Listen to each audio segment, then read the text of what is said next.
ठीक है बेटा, आज हम गुप्त काल के बारे में पढ़ेंगे। अगला जो प्रमुख वंश है वो गुप्त वंश है। और गुप्त वंश की जो स्थापना है वो तीसरी शताब्दी में हुई थी। कब हुई थी? तीसरी शताब्दी में इसकी स्थापना हुई थी। लेकिन इसका उल्लेख जो मिलता है वो प्रमुख ग्रंथ है।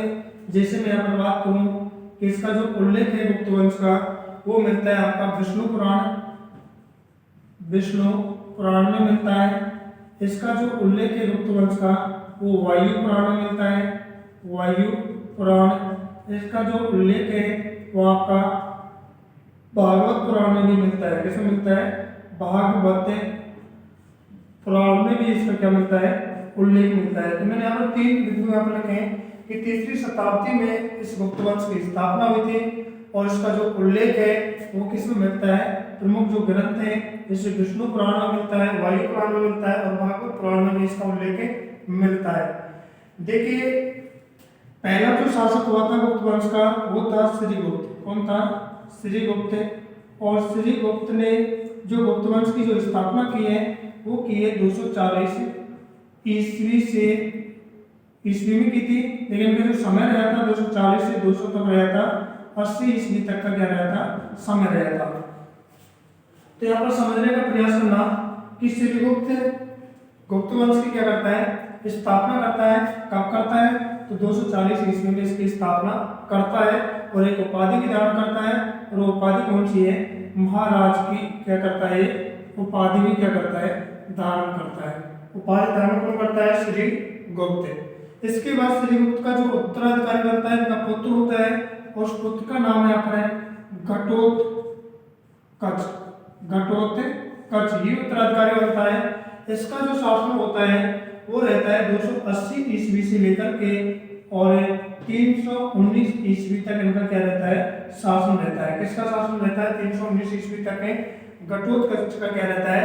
शासन रहता है। इसकी कोई ज्यादा अधिक उपलब्धियां नहीं है, इतनी अधिक जानकारियां नहीं है।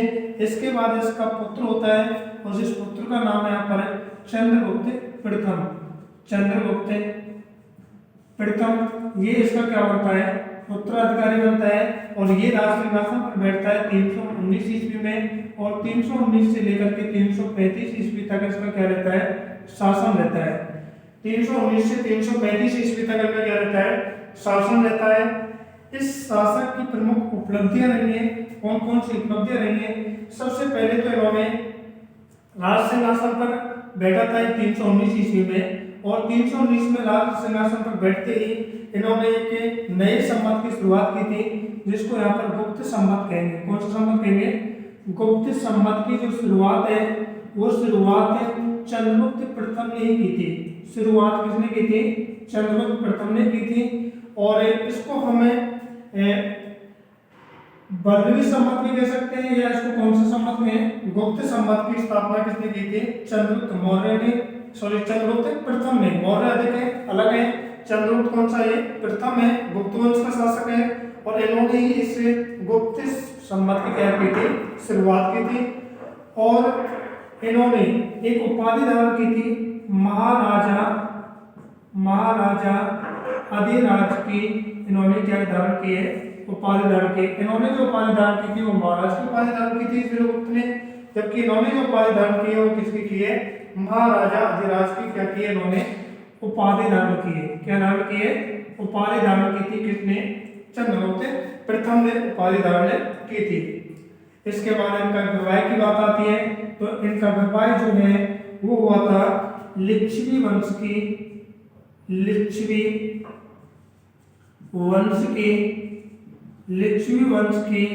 राजकुमारी। लिच्छवी वंश की कौन है यहाँ पर? राजकुमारी, जिसका नाम है यहाँ पर कुमार देवी। क्या नाम है? कुमार देवी से इनका क्या हुआ था? विवाह हुआ था। लिच्छवी वंश की राजकुमारी कुमार देवी से इनका क्या होता है? विवाह होता है। और इन्होंने इनके नाम पर कुछ सिक्कों का भी क्या किया था? प्रचलन किया था। तो इन्होंने सिक्के भी जारी किए थे अपनी पत्नी जो जिसका नाम है कुमार देवी उनके नाम पर। इन्होंने रजत मुद्राओं, कौन सी मुद्राएं? रजत मुद्राएं संचालित की थी। और ये ध्यान रखें, भारत में सर्वप्रथम जो रजत मुद्राएं संचालित की थी वो शासक कौन सा था? तो वो शासक कौन था? चंद्रगुप्त प्रथम ही था, जिसने भारत में सर्वप्रथम रजत मुद्राओं का क्या किया था? संचालन किया था। इसके बाद जो अगला प्रमुख शासक आता है वो आएगा आपका कौन सा? समुद्रगुप्त प्रमुख शासक बना था इन शासकों के बाद। तो देखिए, चंद्रगुप्त प्रथम हो गया, घटोत्कच आपने पढ़ लिया, सूर्यगुप्त आपने पढ़ लिया। इसके बाद अगला जो शासक है वो है समुद्रगुप्त। समुद्रगुप्त की प्रमुख जानकारियां मिलती है। कौन कौन सी जानकारियां हैं उनको आप समझने का थोड़ा प्रयास करना। देखिए, समुद्रगुप्त अगला प्रमुख शासक है। चंद्रगुप्त जो पढ़ा था उसको यहाँ पर गुप्त वंश का वास्तविक संस्थापक भी माना गया था, लेकिन अगला जो प्रमुख शासक है वो कौन सा? आपका समुद्रगुप्त, जो चंद्रगुप्त प्रथम का क्या है? पुत्र है। और इनका जो शासन माना गया है 335 ईस्वी से लेकर के, और इनका शासन माना गया है 375 ईस्वी तक। 375 ईस्वी तक इनका क्या माना गया है? शासन माना गया है। देखिए, समुद्रगुप्त का प्रमुख जो आदर्श था, सबसे पहले आदर्श की हम बात करते हैं। ये किस आदर्श पर चलने वाला व्यक्ति था? तो ये जिस आदर्श पर चलने वाला व्यक्ति था वो आदर्श था दिग्विजय। दिग्विजय के आदर्श पर चलता था, बड़ी बड़ी जीत हासिल करना चाहता था, ये इसका प्रमुख आदर्श हुआ करता था। उसके बाद एकीकरण करना, प्रमुख प्रदेशों को जीत करके अपने साम्राज्य में क्या कर लेना? मिला लेना, और मिलाकर के अपने साम्राज्य का क्या करना? विस्तार करना। इस समुद्रगुप्त का प्रमुख क्या हुआ करता था? आदर्श हुआ करता था। इसके बाद इनके दरबार में कवि रहता था जिसका नाम है हरिसेन। ये हरिसेन इनका दरबारी कवि है, और इन्होंने एक पुस्तक लिखी थी जिस पुस्तक का नाम है प्रयाग, या इसको अपन इलाहाबाद, प्रयाग या इलाहाबाद प्रशस्ति, इसको इन्होंने उत्कीर्ण किया था। प्रशस्ति को क्या किया था? इन्होंने उत्कीर्ण किया था, जिसमें समुद्रगुप्त की जो विजय गाथा है उन विजय गाथाओं का जो उल्लेख है वो इसी पुस्तक में मिलता है, जो हरिसेन द्वारा लिखित है। प्रयाग या इलाहाबाद प्रशस्ति जो है, इस लेख में इसका उल्लेख मिलता है कि समुद्रगुप्त ने कौन कौन से विजय प्राप्त की थी। लेकिन इसी प्रयाग पुस्तक में ये भी हरिसेन ने लिखा है कि जो समुद्रगुप्त था, ये समुद्रगुप्त सर्व संपन्न था, लेकिन कहा है कि ऐसा कोई गुण नहीं है विश्व का जो समुद्रगुप्त में विद्वान ना हो, अर्थात सभी गुण समुद्रगुप्त में क्या थे? विद्वान थे। और एक एरन अभिलेख है, और एरन अभिलेख में उल्लेख किया गया है, एरन अभिलेख ये कहता है कि समुद्रगुप्त जो था जब ये नाराज होता था, तो नाराज जब होता था तो ये यमराज के समान व्यवहार करता था। किसके समान व्यवहार करता था? यमराज के समान करता था। और जब ये प्रसन्न होता था, तो प्रसन्न होता था तब ये कुबेर के समान क्या करता था? व्यवहार करता था। एक दानशील बन जाता था जब ये प्रसन्न होता था, और जब ये नाराज हो जाता था तो ये यमराज के समान क्या करता था? व्यवहार करता था। ऐसा भी उल्लेख मिलता है। उसके बाद ये के प्रमुख इतिहासकार हैं जिनका नाम है B.A. स्मिथ ने कहा है कि समुद्रगुप्त को भारत का क्या कहा है? नेपोलियन कहा है। और नेपोलियन कहने का प्रमुख कारण है कि ये व्यक्ति कैसा था? बहादुर था। एक तो बहादुर ऐसा व्यक्ति था, बहादुर व्यक्ति था, जिन्होंने विभिन्न युद्धों को क्या किया था? जीता था, युद्धों को जीता था। और इसी के कारण इनको भारत का क्या कहा है? नेपोलियन कहा है। भारत का नेपोलियन जो कहा गया है वो किसको कहा जाता है? तो समुद्रगुप्त को कहा जाता है। ये पूछा भी जा सकता है कि भारत का नेपोलियन समुद्रगुप्त को किस व्यक्ति ने कहा, किस इतिहासकार ने कहा? तो B.A. स्मिथ ने बहादुर होने के कारण, साहसी होने के कारण, अनेक युद्धों को उन्होंने जीता था, इन सभी मुद्दों के कारण इसको कहा गया भारत का क्या? नेपोलियन नाम या नेपोलियन इसको संज्ञा दी गई है। अब देखते हैं कि समुद्रगुप्त ने कौन कौन से क्षेत्रों को विजिट किया था, जीता था, उन क्षेत्रों का थोड़ी उल्लेख करते हैं यहाँ पर। कि कौन कौन से क्षेत्र इन्होंने जीते थे। तो देखिए समुद्रगुप्त ने प्रमुख प्रदेशों को जीता और अपने साम्राज्य का क्या किया था, इन्होंने साम्राज्य का क्या किया था, विस्तार किया था। और किस प्रकार से अपने साम्राज्य का विस्तार किया है समुद्रगुप्त ने, उसको यहाँ पर समझने का प्रयास करेंगे। सबसे पहले इन्होंने दोआब प्रदेश को क्या कर लिया था, जीत लिया था। दोआब प्रदेश को इन्होंने क्या कर लिया था, जीत लिया था। दोआब से यहाँ पर मतलब है कि इन दो नदियों के मध्य का जो उपजाऊ भूभाग था, उस उपजाऊ भूभाग को इन्होंने क्या कर लिया था, जीत लिया था। जैसे कि यहाँ पर गंगा यमुना नदियों के मध्य जो उपजाऊ भूभाग था, उसको इन्होंने क्या कर लिया था, जीत लिया था। उसके बाद दूसरा बिंदु में इन्होंने पूर्वी हिमालय प्रदेश को भी इन्होंने क्या कर लिया था, जीत लिया था। और तीसरा प्रमुख बिंदु है इसमें पूर्वी विंध्याचल प्रदेश को भी इन्होंने क्या कर लिया था, जीता था।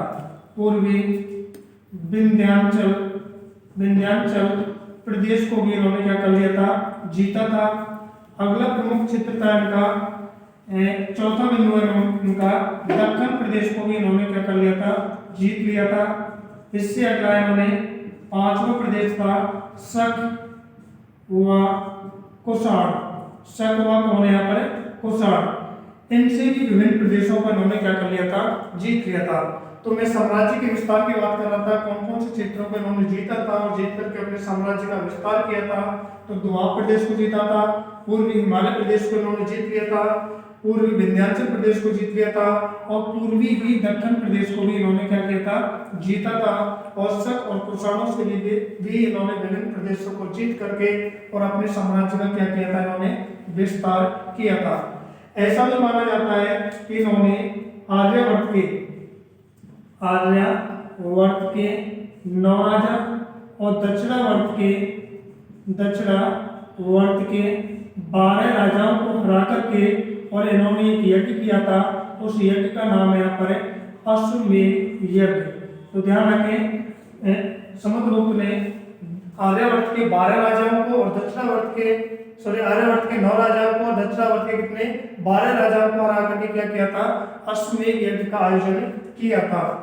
और इनके पास एक विशाल नौसेना थी। विशाल क्या थी, नौसेना थी,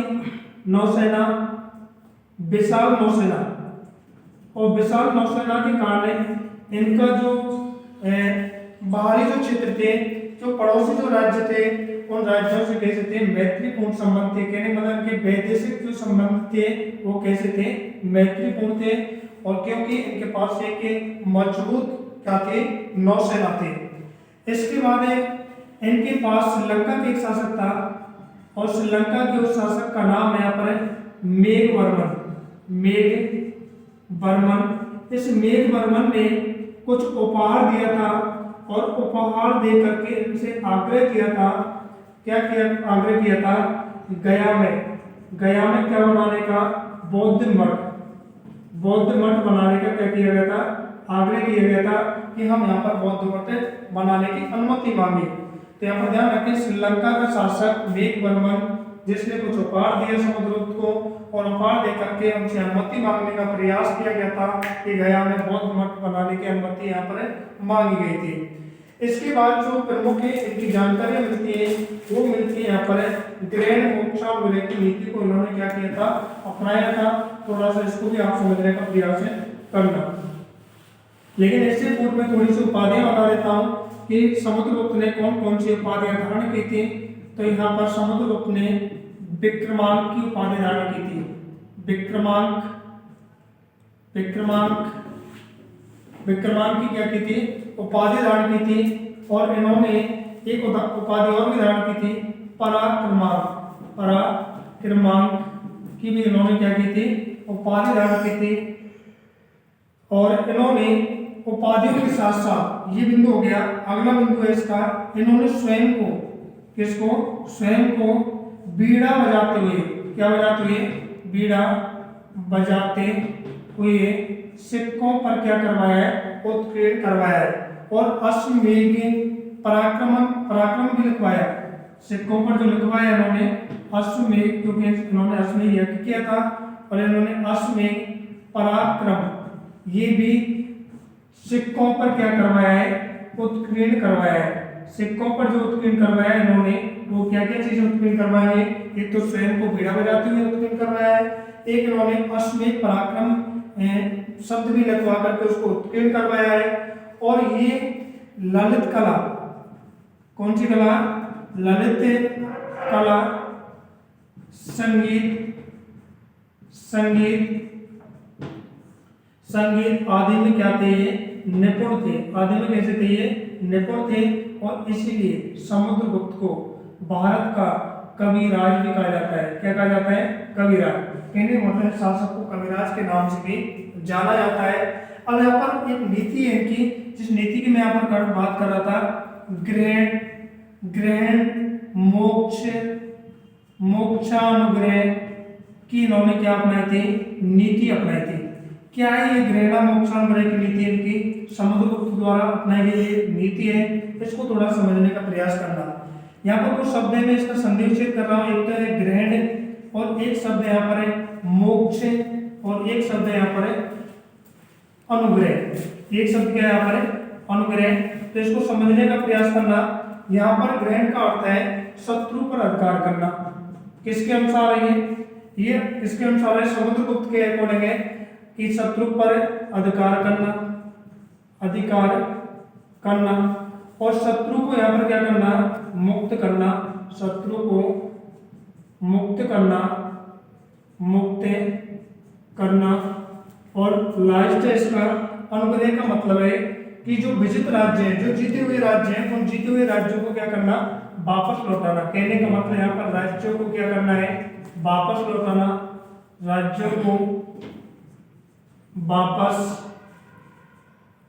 राज्यों को क्या करना है, वापस लौटाना। ये भी इनकी नीति के अंतर्गत आता था। इस नीति के अंतर्गत आता था ग्रहण मोक्षानुग्रह की ये क्या है, नीति। इसका मानना यह था कि जो दूरस्थ प्रदेश हैं, उन दूरस्थ प्रदेशों पर प्रत्यक्ष रूप से शासन करना मुश्किल भी नहीं है, तो आसान भी नहीं है। और ये सब जो बातें कही हैं वो किसके माध्यम से की है, समुद्रगुप्त ने ग्रहण मोक्षानुग्रह की नीति के माध्यम से बतलाने का प्रयास किया। इससे आगे जो आप अगला शासक पढ़ेंगे वो पढ़ेंगे चंद्रगुप्त द्वितीय, जो नेक्स्ट क्लास में आप पढ़ेंगे। ओके।